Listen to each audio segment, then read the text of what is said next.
الحمدللہ رب العالمین الصلاۃ والسلام علی رسول الامین وعلی آلہ واصحابہ اجمعین اما بعد قال اللہ تعالی فی القرآن المجید والفرقان الحمید فاعوذ باللہ من الشیطان الرجیم وجاہدوا فی اللہ حق جہادہ هو اجتباکم وما جعل علیکم فی الدین من حرج ملت ابیکم ابراہیم هو سماکم المسلمین من قبل وفی ھذا لیکون الرسول علیکم شہیدا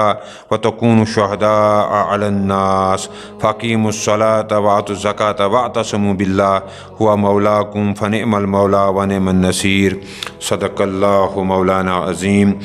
رب اشرح لی صدری ویسر لی امری واحلل عقدۃ من لسانی یفقہوا قولی رب یسر ولا تعسر وتمم بالخیر سبحانک لا علم لنا الا ما علمتنا انک انت العلیم الحکیم۔ محترم سامعین، یہ بھی سورۃ الحج کی ہی آیت ہے، لاسٹ آیت ہے جو ہے وہ 87 آیت اس کی ہے، 87 نمبر، اور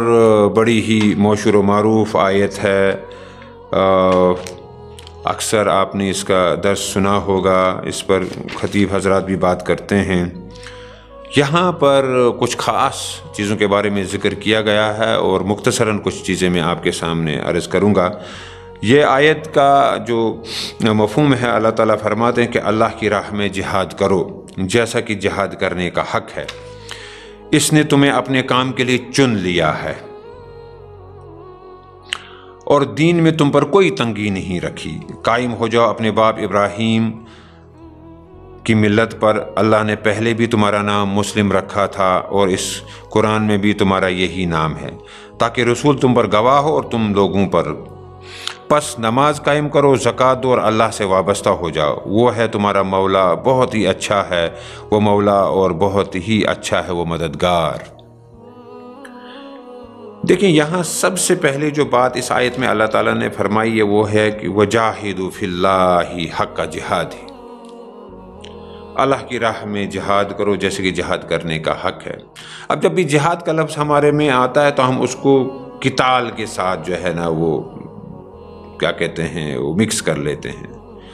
اصل میں جو ہے جہاد کا لفظ بہت ساری جگہوں پہ قرآن میں آیا، یہ جدوجہد کا ہے۔ دین کے لیے جو بھی تم پہ ذمہ داری ڈالی گئی ہے، چاہے ذاتی طور پر ہے، چاہے انفرادی ہے یا اجتماعی ہے، اس کے لیے جو آپ کوششیں کرتے ہو وہ جہاد کا جو ہے اس زمرے میں آتی ہیں، اس کا وہ مطلب ہوتا ہے۔ تو یہاں پر سب سے پہلے ہم یہ کہیں گے کہ آپ یہ کہا گیا ہے کہ اتنی کوشش کرو کہ حق ادا ہو جائے، ہے نا، فی اللہ حق جہاد ہی، کہ اللہ تعالیٰ کے لیے اللہ کی راہ میں اتنی کوشش کرو کہ اس کا حق ادا ہو جائے۔ تو ہمیں یہ الرٹ کیا جا رہا ہے کہ ایسی فسفسی سی کوشش، ایسے ہی جو ہے وہ تھوڑا سا کیا کہتے ہیں سستی والی، ہے نا، کام چور والا ایٹیچیوڈ، ایسا نہیں ہونا چاہیے، بلکہ چست چوبند اور جو بھی ذمہ داریاں ہیں اس کو پوری طرح سے وہ جو ہے نبھائی جائے اور اللہ تعالیٰ کے راستے میں جو ہے وہ ایسی کوشش کی جائے کہ اس کا جو ہے وہ حق ادا ہو جائے۔ تو پھر اس کے بعد جو ہے اللہ تعالیٰ هو اجتباکم، اب جب هو اجتباکم اللہ تعالیٰ کہتا ہے تو اللہ تعالیٰ کہتا ہے کہ میں نے تمہیں اپنے کام کے لیے چن لیا ہے۔ کیا ہے هو اجتباکم؟ کیا ہے وہ جو پہلے بات آئی تھی کہ امامت کے لیے میں نے تم کو چن لیا ہے، وَكَذَلِكَ جَعَلْنَاكُمْ أُمَّةً وَسَطًا لِتَكُونُوا شُهَدَاءَ عَلَى النَّاسِ، یہاں پہ امامت عطا کی گئی ہے تو یہ ہمیں هو اجتباکم کہا، دنیا کی امامت کے لیے میں نے تم کو چن لیا ہے۔ پھر کہا گیا ہے وَمَا جَعَلَ عَلَيْكُمْ فِي الدِّينِ مِنْ حَرَج، اور دین میں تم پر کوئی تنگی نہیں رکھی۔ مطلب اس وقت جب یہ آیت کا نزول ہو رہا تھا تو وہاں پر جو ہے آپ نے دیکھا ہوگا کہ عیسائیوں میں جو ہے رہبانیت کا ایک تصور تھا، اور باقی بھی ہم کہتے ہیں نا کہ اس وقت رہبانیت کو اور دنیا سے کٹ جانے کو اور ان کے جو آپ کہہ سکتے ہیں کہ بڑے بڑے فقیہ جو ان کے تھے، بڑے بڑے پاپا جو ان کے تھے عیسائیت کے اور وغیرہ، ان لوگوں نے جو ہے اپنے ان کیا کہتے ہیں دین کے لوگوں پر جو اس مذہب پہ اس وقت پیروکار تھے ان کو پھنسا کے رکھا ہوا تھا، اور بڑی اس ڈیٹیل میں اس وقت نہیں جا سکتا ہوں، ہر چیز میں ان کے لیے تنگی پیدا کی ہوئی تھی۔ جیسے ہم دیکھتے ہیں نا کہ جو خراب قسم کی ایک صوفیت ہے اس میں بھی جو ہے کتنی پابندیاں ہیں، یہ نہیں کھانا ہے، ایسے نہیں چلنا ہے، وہ اب چلا نکالنا ہے، یہ اب کرنا ہے، یہ کیا کہتے ہیں یہاں پر اس چیز کی قربانی، وہاں پر وہ، تو یہ بہت ساری چیزوں میں اس میں آپ کو اللہ تعالیٰ نے کوئی تنگی نہیں رکھی ہے، آرام سے کیا کہتے ہیں نا آپ اس پر عمل کر سکتے ہیں۔ الدین یسر، دین جو ہے وہ آسان ہے، یہ اوقام قال علیہ الصلوۃ والسلام، یہ حدیث بھی ہے، تو کوئی تنگی نہیں رکھی ہوئی ہے۔ دوسرا جو ہے پھر کہا گیا ہے کہ ملت ابیکم ابراہیم، قائم ہو جاؤ اپنے باپ ابراہیم کی ملت پر۔ اب یہاں پر آپ دیکھیے کہ اس وقت جو ہے جو ایڈریس کیا جا رہا ہے وہ زیادہ تر مشرکین عرب ہیں، عرب کے لوگ، اور یہاں ابراہیم علیہ السلام کا ہی ذکر کیوں آیا ہے؟ نوح علیہ السلام کا، نوح کی ملت، یا موسیٰ علیہ السلام کی ملت، یا عیسیٰ علیہ السلام کی ملت کیوں نہیں آیا؟ اصل میں جو ہے وہ جو وہاں کے عرب کے لوگ تھے وہ بہت اچھی طرح سے جو ہے ابراہیم علیہ السلام کو جانتے، ان کو پتہ تھا کہ ہم اسی سلسلے سے ہیں، اور یہ خانہ کعبہ جو تعمیر کیا ہے یہ ابراہیم علیہ السلام نے ہی قائم، یہ اس کی تعمیر کی ہوئی ہے، اور وہ پورا ان کو یہ بھی اس کے پتہ تھا کہ ابراہیم علیہ السلام کا مذہب کیا تھا، اور کون آ کر کس نے جو ہے یہ بت پرستی شروع کی۔ اور دوسرے وہاں پر عیسائی اور یہودی تھے، یہ بھی جو ہے ابراہیم علیہ السلام کے ساتھ جو ہے وہ جڑتے تھے، ان کو بھی پتہ تھا کہ ہمارے جو ہے پیغمبر ہے ان کے جو، کیونکہ ابو الانبیاء اس کو کہا گیا ابراہیم علیہ السلام کو، تو ان کے جو کیا کہتے ہیں جد امجد ہیں وہ ابراہیم علیہ السلام ہی ہیں، تو اس لیے سب کو کہا گیا ہے کہ جو ابراہیم علیہ السلام ایک اللہ کو ماننے والے، وہ جو حنیف تھے، وہ جو موحد تھے، جس طرح سے انہوں نے دین کو لیا اور پھر دین پر جد و جہد کی، قربانیاں دی، اس دین کو کھڑا کیا، اسی چیز پر تم جو ہے وہ کھڑے ہو جاؤ۔ اور ہوا سماکم المسلمین، اور میں نے تمہارا نام مسلم رکھا ہے، تم یہودی نہیں ہو، تم عیسائی نہیں ہو، تم کوئی اور جو ہے سائبی نہیں ہو، تم کسی اور ملت سے نہیں ہو، تم بلکہ تم شروع سے لے کر کیا کہتے ہیں آدم علیہ السلام سے لے کر آج تک تم مسلمان ہو۔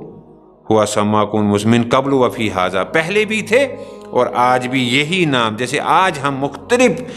فرقوں میں، مختلف حصوں میں بٹے ہوئے ہیں، کوئی شافعی ہے تو کوئی مالکی ہے، کوئی حنبلی ہے تو کوئی حنفی ہے، کوئی اہل حدیث ہے تو کوئی سلفی ہے، کوئی کچھ اور ہے، نہیں، ہم سب مسلمان ہیں، اللہ تعالیٰ نے ہم کو جو ہے وہ مسلمان ہی بنایا ہوا ہے۔ تو یہاں پر اللہ تعالیٰ پھر جب کہتے ہیں من قبل وفی ھذا لیکون الرسول علیکم شہیدا وتکونوا شہداء علی الناس، تاکہ رسول تم پر گواہ ہو تم لوگوں پر۔ اب یہ وہی ذمہ داری ہے جو اس سے پہلے،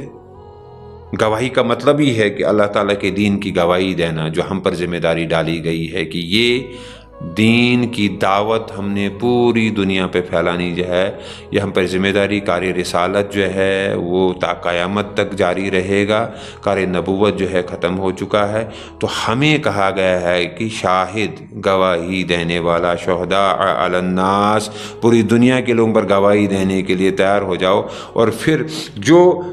رسول صلی اللہ علیہ وسلم نے جو ہے جب آخری خطبے حجۃ الوداع پہ آپ نے جو ہے نا لوگوں سے کہا کیا میں نے تم تک دین پہنچایا؟ سب نے کہا ہاں پہنچایا، گواہی دے دی۔ تو پھر اس وقت جو ہے اللہ تعالیٰ کو بھی کہا کہ آپ گواہ رہنا، میں ان تک پہنچایا۔ پھر یہ کہا، وہاں جو 1,00,000 سوا لاکھ صحابہ موجود تھے ان سے یہ چیز کہی تھی، یبلغ شاہد الغائب، اب یہ چیز پہنچاؤ، تم بلاغ کرو اس کا، میڈیا کی بات کی کہ پہنچاؤ تم اس کو جو ہے جو یہاں نہیں۔ وہ سلسلہ آج تک چلتا آ رہا ہے، ہم جس سے بھی ٹکرائیں گے دنیا میں، ہم نے وہ اپنے نبی کا پیغام وہاں تک ان تک پہنچانا ہے کہ تمہارا اللہ ایک ہے، وہی الہ ہے، وہی جو ہے مالک یوم الدین ہے، اور اسی کی طرف تم نے جو ہے وہ جانا ہے، وہ تمہارے ہر عمل کا حساب لے گا، وہی خالق ہے، وہی مالک ہے، وہی حاکم ہے۔ تو یہاں پر جو ہے یہ ہمیں کہا گیا کہ تم جو ہے یہ شہادت